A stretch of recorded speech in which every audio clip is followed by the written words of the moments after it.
আমি একটু আসছি।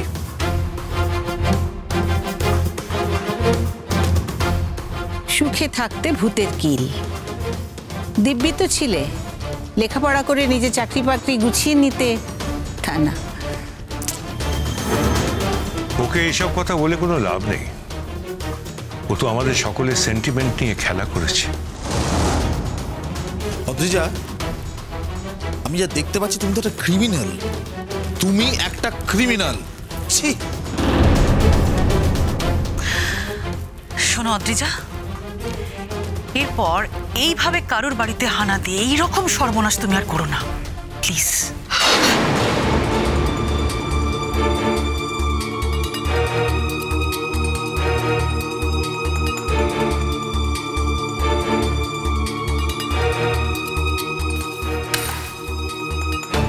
অনেক হয়েছে অদ্রিজা, এবার তুমি আমাদের বাড়ি থেকে যাও। শুধু তোমার জন্য আমাদের বাড়ির শান্তিটা নষ্ট হয়ে যাচ্ছিল, তাই এখন তুমি প্লিজ আমাদের বাড়ি থেকে চলে যাও।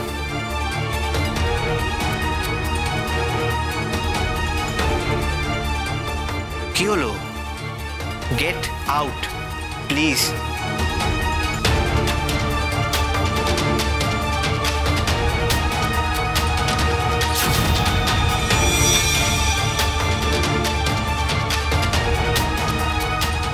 আর হ্যাঁ, দয়া করে এখান থেকে বেরিয়ে বাইরের কাউকে বলতে যেও না যে তোমার সঙ্গে আমাদের বাড়ির কোনোদিনও কোনো সম্পর্ক ছিল, কারণ এরপর থেকে তোমার সঙ্গে কোনো সম্পর্ক আমরা অন্তত মেনে নেব না।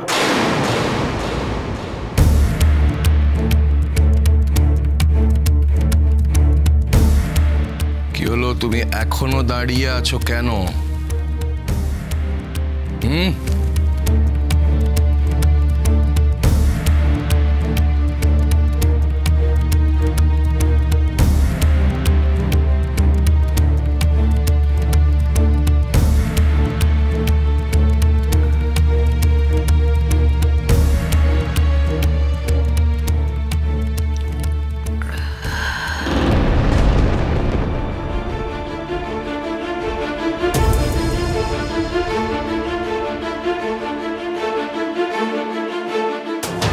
আমি চলে যাচ্ছি, খুব ভালো থাকিস।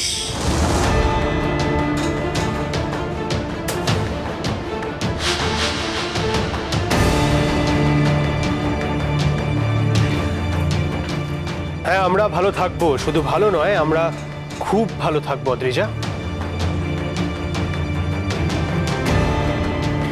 তুমি আমাদের বাড়ি থেকে বেরিয়ে যেতে পারো প্লিজ। আর আমি এনশিওর করবো যে এরপর থেকে কোনো অশুভ শক্তি যাতে আমাদের বাড়িতে কোনোরকম কোনো সমস্যা ক্রিয়েট করতে না পারে।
তোমাদের এত দেরি হলো দেখে আমি তো ভাবছিলাম মেঘলার বোধহয় আবার শরীর টরীর খারাপ হলো।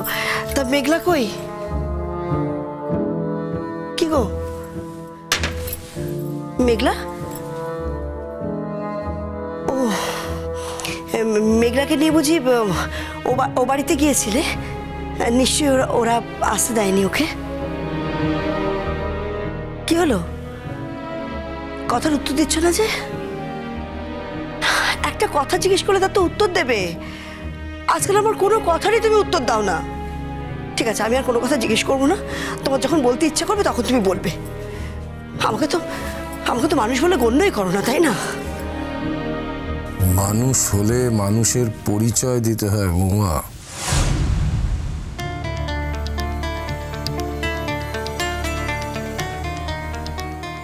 দেখো, সবার সামনে সবসময় তুমি আমাকে অপমান করো। আমি তোমার এই অপমানগুলো আর নেব না। না, বলো না, আমি কি অমানুষের মতো কাজ করেছি সেটা তুমি আমায় বলো। কি বলতে চাইছো তুমি? তুমি শেষ পর্যন্ত তিতির সাথে গাঁট ছড়া বাঁধলে? মানে না না, তোমার মাথায় কি ঢুকে আছে না আমি কিছু বুঝতে পারছি না। আমি তিতির সাথে কেন গাঁটছড়া বাঁধতে যাব? ও মেঘলা বোধহয় তোমায় বলেছে যে ওইসব কথাগুলো আমাকে বলেনি। মহুয়া, নিজেকে এত ছোট করো না যে আমি আর তোমার সঙ্গে থাকতেই পারবো না। তোমায় জানিয়ে রাখা ভালো যে মেঘলা ও বাড়িতে ফিরে গেছে। দেখেছো, সেই ফিরল, কিন্তু আমি যখন বলতে গেলাম তখন আমার উপর শুধু শুধু চোটপাট করলো। তখন তো জানতাম না যে মেঘলার ডিভোর্সের নোটিশটা তিতি পাঠিয়েছে। চমকাচ্ছ যে?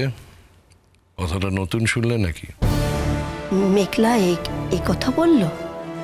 আমার তিতির সঙ্গে বাবা হিসেবে আমি আমার সমস্ত সম্পর্ক ছিন্ন করে দিয়ে এসেছি, কিন্তু তার মানে এই নয়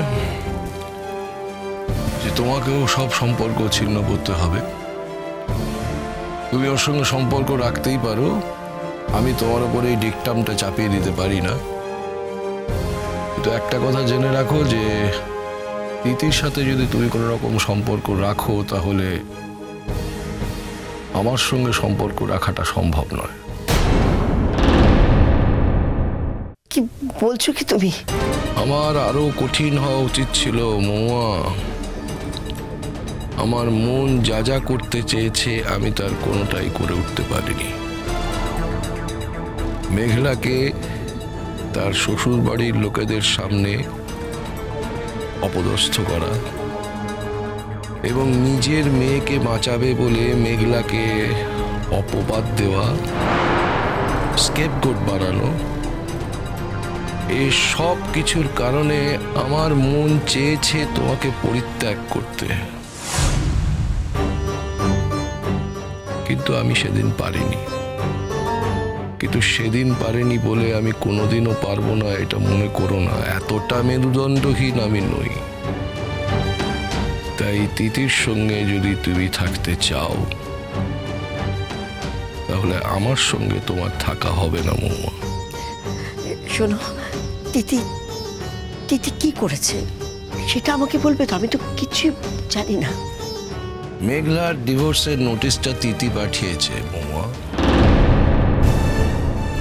এবং ওকে নানা রকম ভাবে বুঝিয়েছে যে এটাই ওর একমাত্র বাঁচার রাস্তা। কেননা অনুরাগ তিতির সাথে বিয়ে করে সুখে থাকার প্ল্যান করছে। তিতি যদি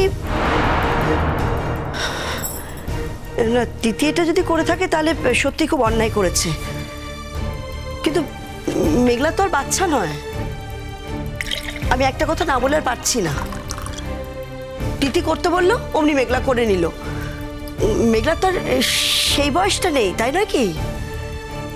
না মানে আজকে তিতিকে তুমি বয়কট করছো মেঘলার অন্যায় প্রতিবাদের জন্য, কিন্তু কালকে যদি মানে অন্য কেউ ওকে বলে যে তোমার বাড়িতে আগুন লাগিয়ে দাও, তাতে তোমার ভালো হবে, ও কি তাই করবে? না মানে এই বোকামির জন্য তোকে কেউ না কেউ ঠকাতে পারে। তুমি এখনো নিজেকে ডিফেন্ড করছো? এখনো তুমি একটা মেয়ের সারল্যকে বলছো বোকামো, আর তোমার মেয়ের এই অপরাধগুলোকে তুমি হালকা করে দেখছো? না, তুমি ভুল ভাবছো। আমি কোনো কিছু হালকা করে দেখিনি, আমি ডিফেন্ড করছি না। তুমি আমাকে ভুল বুঝছো। আমি তোমাকে এতদিন ভুল বুঝতাম মহুয়া, এখন আর আমি বুঝি না। তিতির মনের এই অন্ধকার দিকগুলো, এগুলো তোমার অবদান।